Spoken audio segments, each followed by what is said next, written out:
Coming up. It is a case of calculated deception, driven, I think, by her narcissistic behavior. For Vault Studios, I'm Will Johnson. And I'm Reed Redmond. You're listening to The Daily Crime.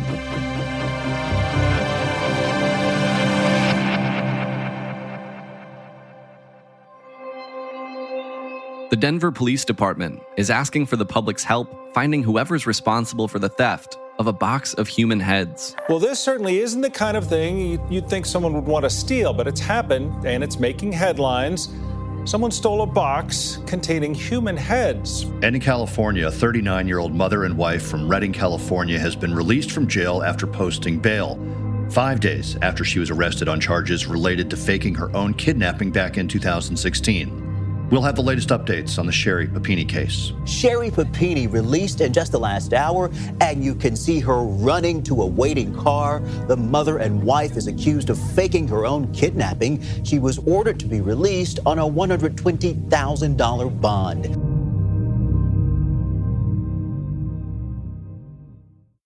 What is your emergency? Frantic calls to 911.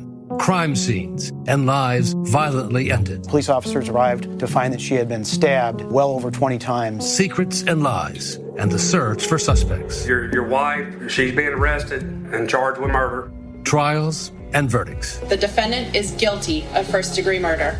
I'm Brian Ross. Join me for Killer Cases, a new podcast from Vault Studios and the Law and Crime Network. Read the headline of this first story from KUSA, our partner station in Denver, is box of human heads stolen from Denver truck.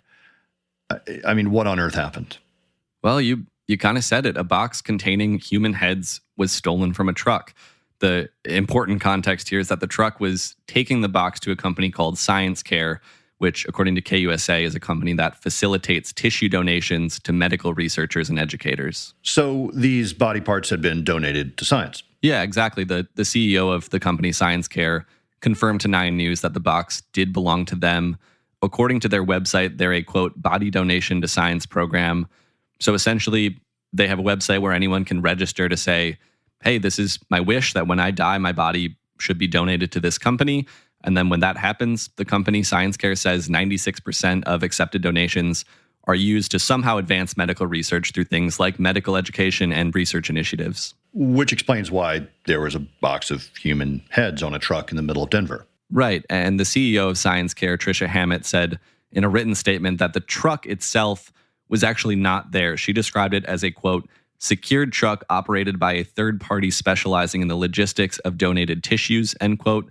And she also said the reason they were transporting the tissues was that they'd been used that day at a medical training event and were being taken back to the company. And so that's when somebody stole the box. Yeah, and we don't know all of the details there, but police said they received a report of this box as well as a dolly being stolen from the truck. And they said the theft occurred while the truck was parked. The Science Care CEO said that the truck was actually broken into and that the company was notified pretty quickly right after. Reed, do we know if the thieves knew what they were taking? Was the box marked? Well, that was, of course, one of my first questions, I guess, after I learned why there was a box of human body parts being driven around Denver in the first place. And the answer is no, we don't know for sure yet. Maybe the thief or thieves saw the secured truck parked and thought, hey, there must be something valuable in there. Let's just grab whatever it is and bolt. The company says the box was about 20 inches by 15 inches by 18 inches. So, you know, that's not huge. Maybe something someone could grab and take off with before noticing what it was. The piece of this that is kind of going under the radar that I found interesting is that the thieves took the box and a dolly out of the truck. Well, whoever took the heads also stole a dolly. You can get in real trouble for stealing a dolly these days. And the box is small enough to carry. It's, again, 20 by 15 by 18. So my question is, why take the dolly? Unless you have, no idea what you're stealing, you're just grabbing stuff and hoping to make a quick buck. But to answer your second question, the box was marked pretty clearly by the sound of it. Police said it was a blue and white box and had a label that read exempt human specimen. The company also says that their logo was right there on the box, so should have been pretty clear what was in there. And we've covered stories about body brokers on this podcast in the past. And as you know, it's a surprisingly lucrative industry, if we can call it that. So maybe whoever did this knew exactly what they were taking and has some knowledge of how they could cash in on selling body parts, I don't know. And have Denver police had any luck trying to track down the person or people responsible, or for that matter, the box itself? So far, it doesn't sound like it. The latest from KUSA is that police are asking for the public's help. They say this happened between 2:30 p.m. on Wednesday, March 2nd and 9:30 a.m. on Thursday, March 3rd, that it was on the 7700 block of East 23rd Avenue in the Central Park neighborhood of Denver. So maybe somebody in the area saw something that'll lead investigators to the perpetrator, or if the thief or thieves didn't realize what was in the box when they were taking it, you have to imagine they would be pretty surprised when they opened it up and maybe want to get rid of it as soon as possible. So maybe just the box will turn up. The Science Care CEO for now called this an extremely rare situation and said the company appreciates help from the media and from the community in trying to track the box back down. And if whoever did this does end up being caught, what kind of charges might they end up facing?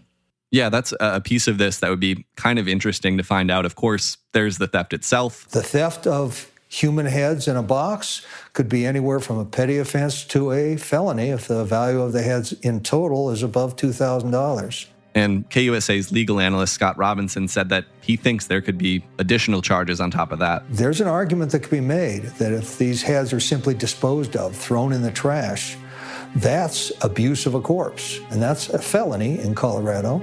And in theory, an individual could get up to 3 years for such a crime.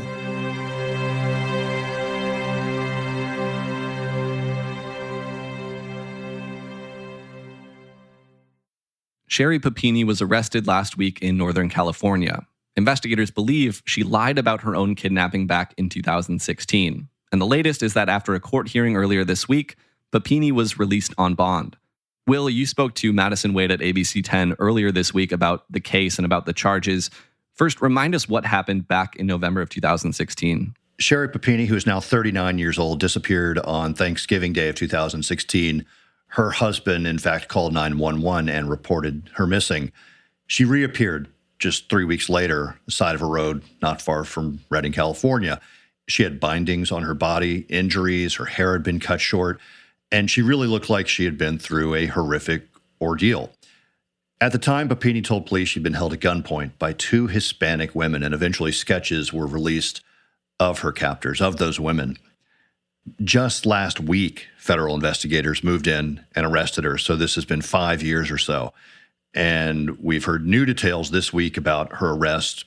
In fact, when an FBI agent lured her out of a piano lesson for one of her children, she screamed no and started to run before she was taken into custody.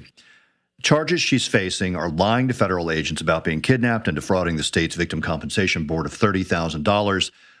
Police say that she was actually staying with a former boyfriend nearly 600 miles away from her home in Orange County in Southern California. And then she hurt herself in various ways to back up her false statements.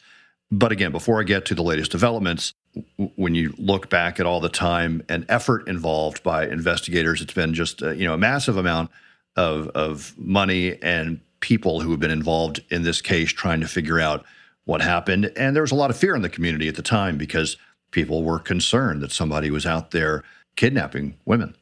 Again, you covered this on Tuesday's episode of The Daily Crime. Tell us about the latest developments in the bond hearing earlier this week. So during a virtual court hearing, prosecutors argued that Sherri Papini could be a flight risk and shouldn't be released. Here's ABC 10's Van Tu with more on that. Now, in a contentious moment in court today, prosecutors argued that Papini had gone to extremes, such as branding and starving herself, and proving that she could very well disappear for weeks, evading law enforcement. Prosecutors also said that Papini's fabricated stories stoked fear and cost taxpayers upwards of $150,000 and countless hours of manpower. But the judge in the case said Sherri Papini could be released on bond if she adheres to a number of restrictions. Now, the conditions of her release include surrendering her passport and any firearms, restricting travel to the Eastern District of California, abstaining from alcohol and substances, and no contact with any witnesses with the exception of family members in the presence of her attorney. And finally, Papini is ordered into a psychiatric program. Sherri Papini's attorney argued against a GPS ankle bracelet in the process, saying it would exacerbate her complex PTSD diagnosis. He also noted the notoriety of her case would prevent her from being a risk to others or a flight risk. So in the end, she was released from jail. Will, this case has gotten a ton of attention in California and nationally. In fact, there was a crowd of reporters waiting outside the jail when she was released. Tell us about that scene. It was a dramatic scene as she rushed into the arms of her family members with a hoodie over her head. The moment she stepped out of those jail doors wearing a gray hoodie and a blue surgical mask, she immediately ran into the arms of her sister. Multiple family members waiting for her and shielding her with a jacket as they ran away from media attempting to ask her questions. It was a wild scene. Media from all over the world waiting to get comment from her. Now, Papini nor family members made any comments as they ushered her into a white SUV with tinted windows, waiting for her a block away from the jail. And just one final note here, Reed. Sherri Papini is the only person facing charges at this time. However, investigators believe she didn't pull off this alleged hoax alone. She did not enter a plea at the hearing, but if found guilty of the charges, Sherri Papini could face 25 years in prison. All right, thank you, Will, and thanks as well to our partner stations, ABC 10 in Sacramento and KUSA in Denver. And of course, thanks to you for listening to this episode of The Daily Crime. We're right here with a new one every day of the week, Monday through Friday. So make sure you're subscribed to or following the podcast wherever it is you're listening right now. If you're looking for more podcasts, you can head over to voltstudios.com for a full list of our shows, including our newest podcast, Killer Cases. That'll do it for this one. For Volt Studios, along with Will Johnson, I'm Reed Redmond.